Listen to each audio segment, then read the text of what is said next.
बोलो यीशु मसीह की जय। मैं प्रोफेट सुमनदीप और आपका स्वागत है बिशप अमरदीप मिनिस्ट्री में। प्रभु आपको ब्लेस करे और आप आशीष को पाएं। अगर आप चैनल पर नहीं हैं, चैनल को सब्सक्राइब करें, वीडियो को शेयर करें ज़्यादा से ज़्यादा। और हर बुधवार शाम को 8 बजे मेरे ही चैनल पर लाइव जरूर जुड़ा करें, ताकि प्रभु आपके जीवन में अद्भुत कार्य करे और आप चंगाई ब्लेसिंग पाएं।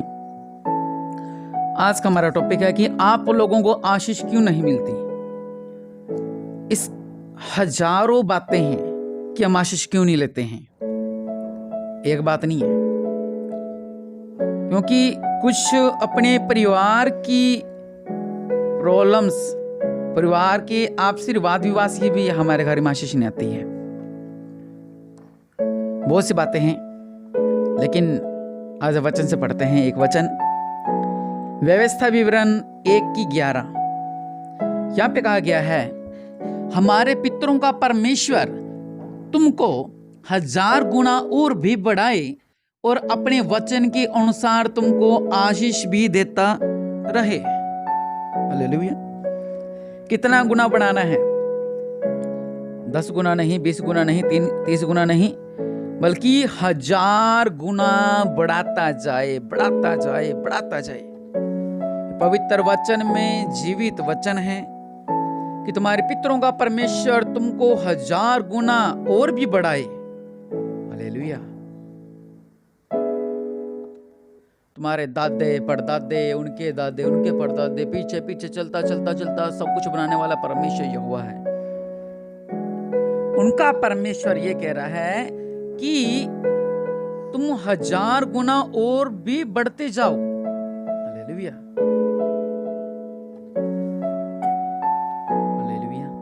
परमेश्वर हमें ब्लेस करना चाहते हैं, हमें 1000 गुना ब्लेस करना चाहते हैं, हमें लाख गुना ब्लेस करना चाहते हैं। लेकिन ये तो हो गया पवित्र वचन के अंदर। अगर हम यही बात व्यवस्था विवरण में पढ़ते हैं, उसकी 28 में यहाँ पे क्या लिखा हुआ है कि धन्य हो तेरी टोकरी और तेरी कटौती। सबसे बड़ी बात लिखी है कि जितने कामों में तू हाथ लगाएगा उन सबों पर यहोवा तुझे आशीष देगा। हालेलुया। और आगे भी लिखा हुआ है कि तुझे उद्धार लेना नहीं, बल्कि तुझे उद्धार देना पड़ेगा। हालेलुया। भाई तुम उद्धार लेने वाली नहीं होगे, कर्जेदार तुम्हारे गेट खटकाने वाले नहीं होंगे, बल्कि आप लोगों को उद्धार देने वाले होंगे। आगे लिखा हुआ है कि तेरे सारे कामों पर आशीष देगा। कितने कामों पर? जितने भी कामों पर है परमेश्वर हमें आशीष देगा।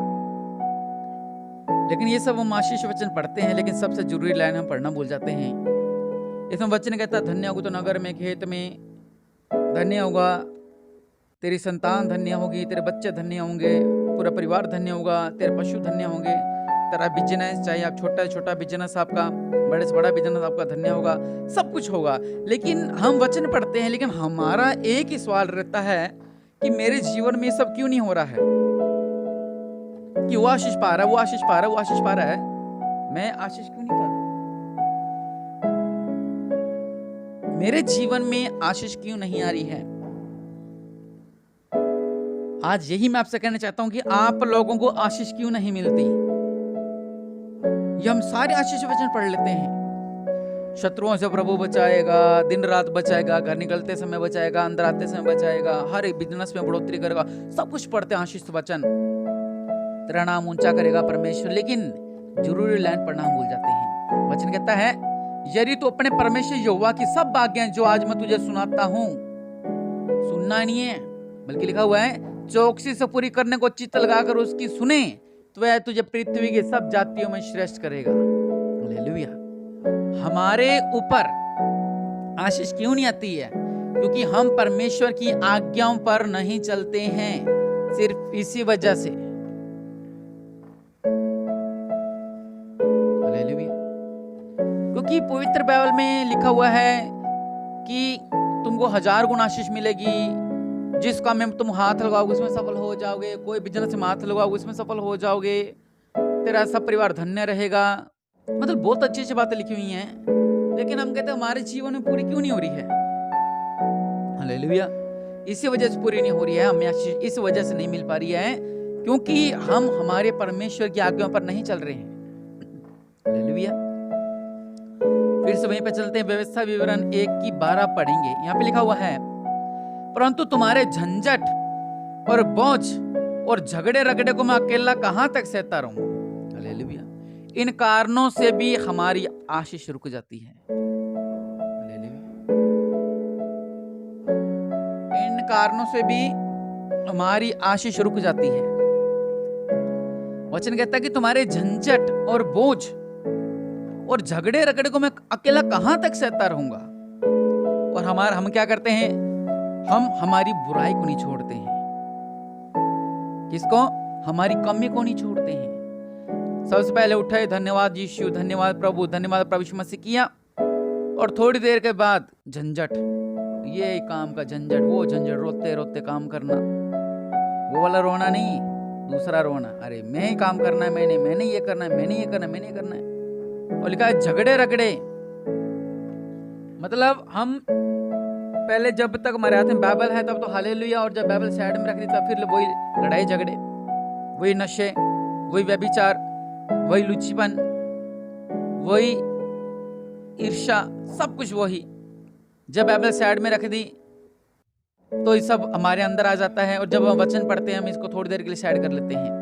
इन वजह से हमारे घरों में आशीष, हमारे बिजनेस में आशीष नहीं आती है।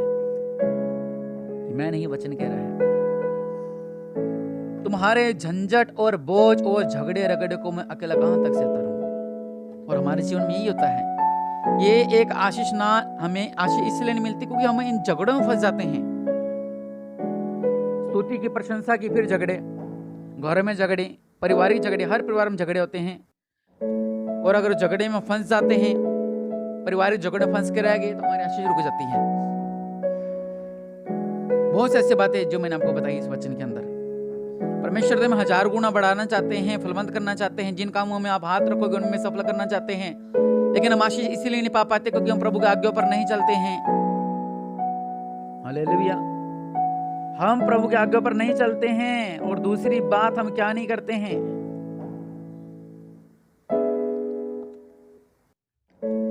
हम प्रभु पर नहीं चलते हैं। जब तक हम चर्च जाते हैं तब तक थोड़ा सही है, लोग तो चर्च में भी ईर्ष्या करते हैं, कुछ लोग ऐसे मैंने देखे हैं, ओहो ये तो मेरे पास आके बैठ गई, ये मेरे पास आके बैठ गया, वहां से उठकर के पिछली लाइन में चले जाते हैं।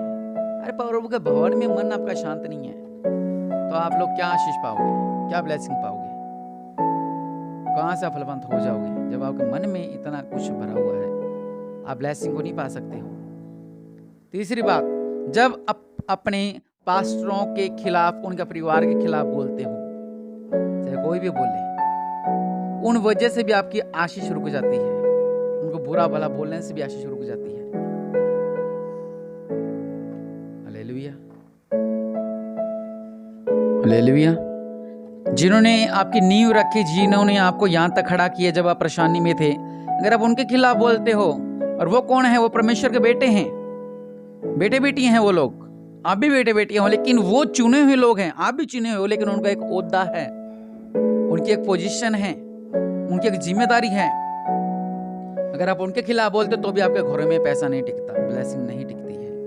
और लास्ट बात, जब हमारे अंदर घमंड आता है तो भी हमारे घर में आशीष नहीं टिकती है।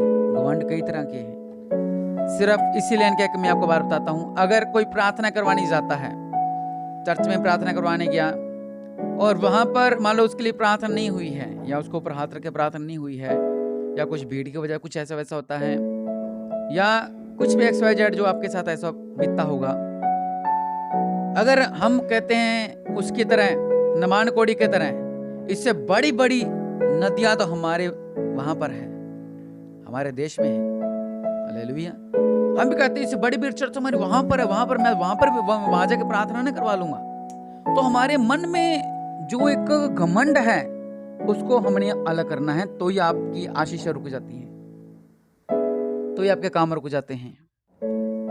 उस घमंड को दूर करना है। मैंने मेरे लाइफ में बहुत से ऐसे लोगों को देखा है, प्रार्थना करवाने आते हैं, मान लो 2 बार फोन नहीं उठाया, तीसरे दिन उनके अंदर घमंड आ जाता है, फोन नहीं करेंगे प्रार्थना के लिए, कोई बात नहीं, फिर भी उनके अंदर घमंड किस बात का आता है?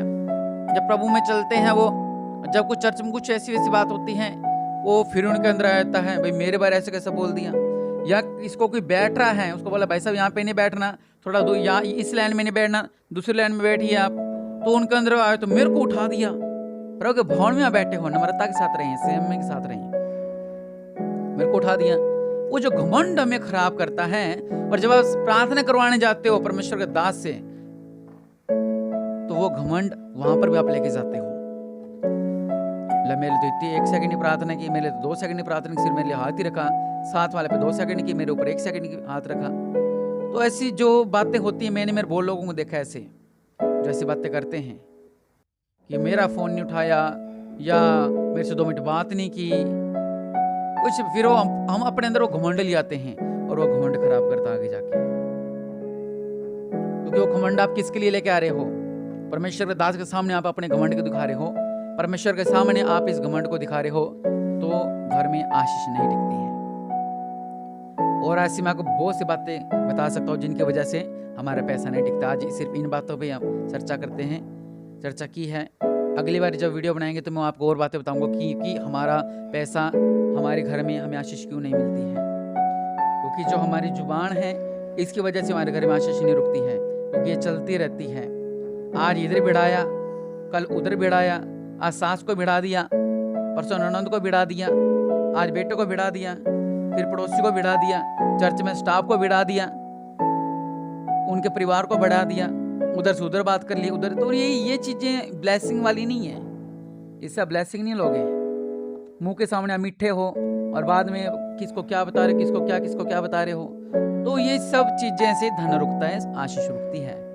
इसलिए सुचेत हो जाएं। अगर आप लोग ऐसा करते थे, आज अपने घुटनों को बुलाएं और प्रभु से प्रार्थना करें, प्रभु जी मुझे क्षमा करें, जो भी मैंने गलती गुनाह किए हैं, मेरे पापा को क्षमा करो मेरे पिता परमेश्वर प्रभु जी, और मैं आज़ाद होने पाऊँ हर एक बंधनों से, मुझे छुटकारा मिलने पाए प्रभु जी, मैं आज़ाद होने पाऊँ आपके अनुग्रह के द्वारा, मैं आशीष पाने पाऊँ प्रभु यीशु मसीह के नाम से। और मेरे पिता, हमारे घर में जो पैसा नहीं रुकता है, जैसे हमारा टॉपिक है कि आप लोगों को आशीष क्यों नहीं मिलती है, मेरे पिता यह आशीष लेने वाले हो मेरे पिता परमेश्वर प्रभु, दया करने वाले परमेश्वर प्रभु महान है, आप राजों का राजा प्रभु के प्रभु है मेरे पिता। आपके नाम से मेरे पिता परमेश्वर प्रभु जी, इनका जीवन में अद्भुत कार्य होने पाए मेरे पिता, और ये लोग ब्लेस हो जाए मेरे पिता। अनुग्रहकारी परमेश्वर, इनकी आशीष रुकने ना पाए मेरे पिता। जो भी रुकावटें हैं, इनकी वजह से जो भी रुकावटें हैं, इनके परिवार की वजह से जो भी रुकावटें हैं, ये बंधन टूटने पाए मेरे पिता परमेश्वर प्रभु जी, और ये भी आशीष के वारिस होने पाए, आशीष का अधिकारी होने पाए। ऐसा कुछ करने वाले परमेश्वर हैं, इनका जीवन में अद्भुत कार्य करो मेरे पिता। आपकी महिमा देखने वाले हो मेरे पिता, आपकी ब्लेसिंग देखने वाले हो मेरे पिता, और इनका जीवन में अद्भुत कार्य करो मेरे पिता। प्रभु यीशु मसीह के नाम में आमीन। और निश्चय आप इन बातों पर गौर करें। ये मैंने वो बातें बताई हैं जो मैंने मेरी आंखों से देखी हैं, और ये पवित्र बाइबल में भी लिखी हुई हैं, जो मैंने आपको बताया वचन में से। झगड़ा, ईर्ष्या, सब बातें। इसलिए अपने आप को थोड़ा जांचें। प्रभु आपको ब्लेस करे।